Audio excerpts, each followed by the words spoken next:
马尔代夫赶走印军，印度会像当年占领西金一样侵占马尔代夫吗？作为主权国家，马尔代夫接纳了印度驻军，但是2023年，马尔代夫总统穆伊兹在就职典礼上要求印度撤军，第一批印度士兵已经撤离，印度真的甘心吗？会不会出兵马尔代夫？今天就让我们一起来看一看，在观看的过程中，不要忘了点赞关注。马尔代夫。马尔代夫是印度洋上的群岛国家，由1192个珊瑚岛组成，其中200个岛屿有人居住。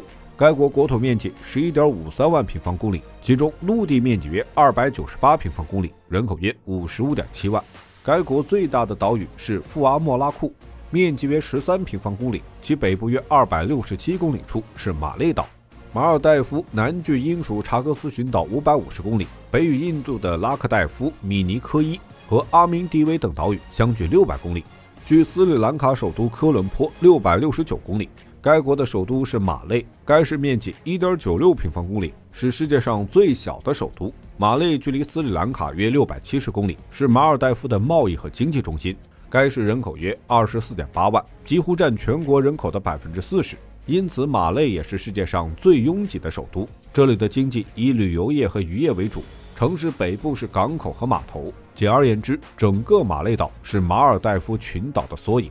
在马尔代夫的产业中，旅游业和航运业是其经济支柱。马尔代夫是世界上第7大珊瑚礁覆盖的国家，占世界珊瑚礁面积的5%。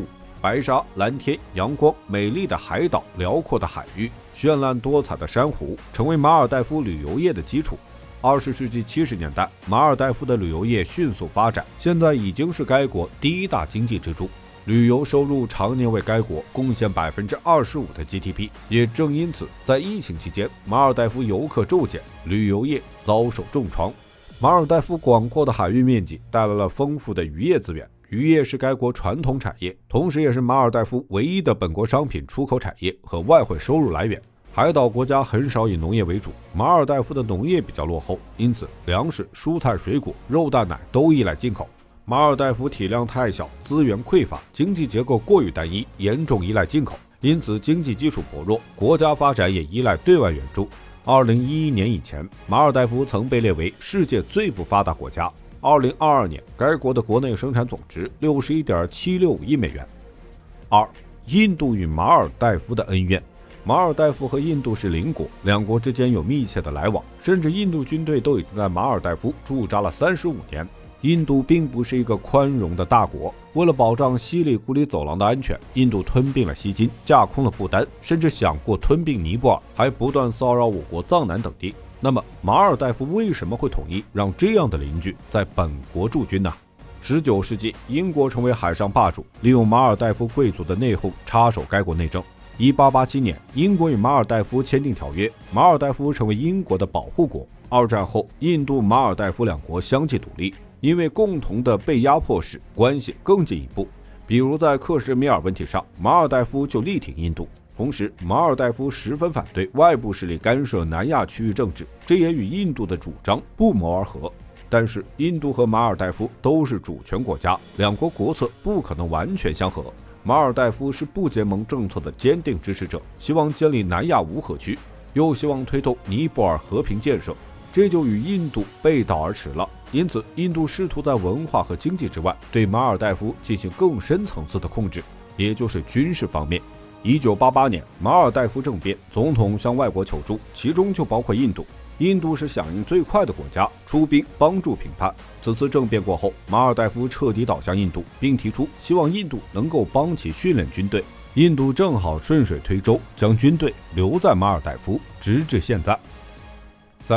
马尔代夫要求印度撤军。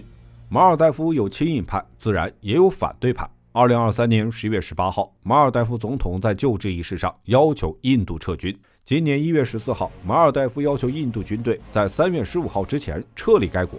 3月10号，印度正式从马尔代夫撤军，第一步撤回了驻扎在阿杜环礁的25名士兵，其他士兵将在2个月内撤离。这是印度自愿的吗？当然不是。那么，印度会出兵马尔代夫吗？也不会。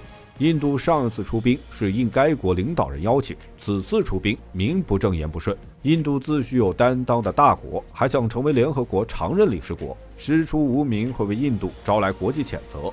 其次，上世纪印度在马尔代夫的影响力几乎是全面的，但是现在马尔代夫与中国沙特有了密切的交往，两国在马尔代夫的影响力与印度几乎持平。一旦出兵，马尔代夫会向中国和沙特求援，印度与中沙关系也会恶化。沙特是石油出口国，中国是印度重要合作伙伴，失去哪个都得不偿失。而且印度也并非没有做出反击。根据法新社3月3号的报道，印度海军在拉克沙群岛建立了一个军事基地，该基地已经在3月6号正式启用。拉克沙群岛位于马尔代夫北部，二者相距130公里。新建的军事基地在米尼科伊岛。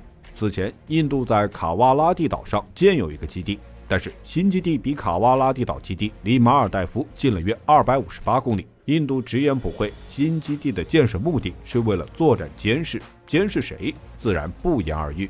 现在马尔代夫与印度矛盾突出，马尔代夫提出不做印度的后花园，因此新基地的建设是给马尔代夫的下马威。对印度而言，拉克沙群岛位于阿拉伯海，是多条国际航道的交汇点，也是亚非欧货物中转的必经之地。因此，新基地的建设能增强印度在印度洋的影响力，甚至能借此影响中国等周边国家，为印度在边界谈判提供助力。